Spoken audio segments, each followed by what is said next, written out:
Welcome to Uffsides Thanksgiving special. We are previewing just the 3 games on Thanksgiving. I am Matt Ufford, joined by Alex and Joe. Our buddy Will, the sound guy, is out this week. He's traveling. There's going to be some complaints. Bring them on. All right, first up on the docket, Minnesota at Detroit. Usually we can just kind of ignore the Lions game, but here the Lions are in first place in NFC North. Both teams 6-4.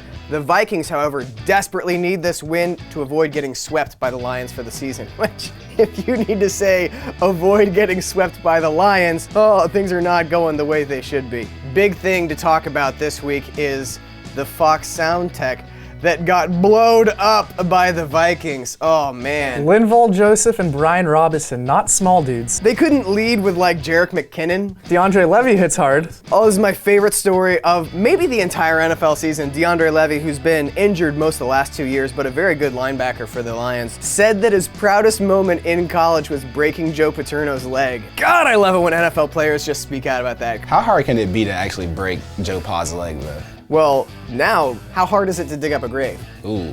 I mean, if you can get to him now, it would be pretty easy. Man, this is a tough one. Both teams 6-4. The Vikings have been in free fall since teams have solved their missing offensive line, and they just haven't been able to force turnovers the way they did during their 5-0 start to the season. Swiss cheese O-line, not good against Ziggy Ansah and company. I like Lions. The line on this is 2.5, and I think Lions by the field goal is how I'd go too. We didn't even talk about the Lions.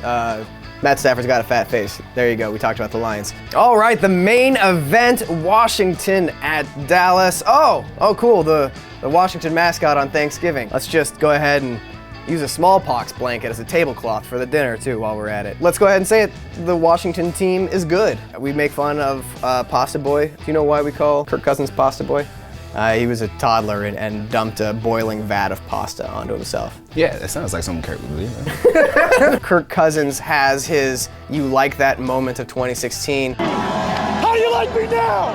How do you like me now? How you like me now? Can you do that better? How you like me now? So much better. Why? I don't understand. To the GM, Scott McLuhan. Guys, I think I like Kirk Cousins now. He basically said "F you" to his boss. He said "F you, pay me." But honestly, he's going to deserve that raise. His pass rating's been over 110 his last 4 games. He's been amazing. Dallas, in their last game against the Ravens, actually had some trouble running the ball for a half. And as a result, we found out, by the way, they also have Des Bryant in a passing game. Should we say it? Jerry Jones for Executive of the Year. Oh God, he was gonna draft Johnny Manziel over Zach Martin. It was only his kid that stopped him. Finally, Jerry Jones is gonna get a chance for the spotlight. Did you see this breakfast video that the Cowboys had? Ezekiel Elliott, his like look. Yeah. He's literally like shoving. Oh, the cereal? Yeah. I am troubled by how likable this Cowboys team is. I am really used to Michael Irvin blowing lines and stabbing teammates in the neck with scissors. Like, that's the Cowboys that I grew up with. It's very unsettling to me. It's turned my world upside down. It's like finding out that I actually like Kirk Cousins. Tony Romo has to hate that. He probably walked in on that commercial shoot and said, I think I'm done here. He should have been the dad serving breakfast. He should have rolled with it. You got to steer into it, man. What about the Washington defense? Can they stop the Cowboys offense, or can they slow down the Cowboys offense? So the Cowboys offense has been remarkably consistent. Dak Prescott has had a passer rating over 108 games this year. That's more than anyone else in the league. They're not going to stop them. If they can hold them to 21 or less, though, I think they can pull it out. Line on this game is Cowboys by 7.5. You know what? I'll give Washington a backdoor cover here. So we're in week 12, and Washington's lost once since week 2, and they're getting over a touchdown. I'm taking that. Who do you like? Skins. Woo, boy, all around. Cowboys by 30.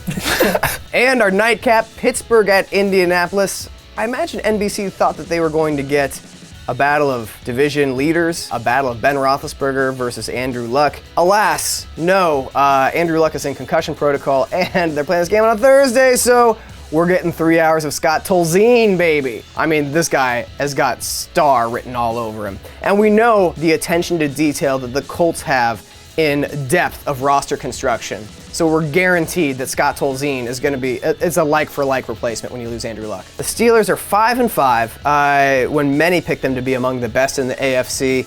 Obviously hampered by Ben Roethlisberger injuries. I can't believe they're still getting, like, James Harrison is like a viable starter for them. He's like their best player on defense now with Cam Hayward out for the year. I am absolutely terrified of James Harrison. He is the spiritual descendant of Joey Porter. He's like Steve Smith without a brain. and like an additional 100 pounds of muscle. I should say more nice things about him in case he ever sees these things. He's got one of my favorite quotes ever, that he wouldn't piss on Roger Goodell to save his life if he was burning. Same. The line on this game is Steelers by 6. I don't see Scott Tolzien keeping this within a touchdown. Yeah, if this line's less than a touchdown, go Steelers. That is our Thanksgiving episode. We will have a second episode this week for the games on Sunday and Monday, so be sure to check that out. Until then, enjoy your turkey and or vegetarian options. No, don't even enjoy the why am I even catering to vegetarians on a football show? Enjoy the games, folks.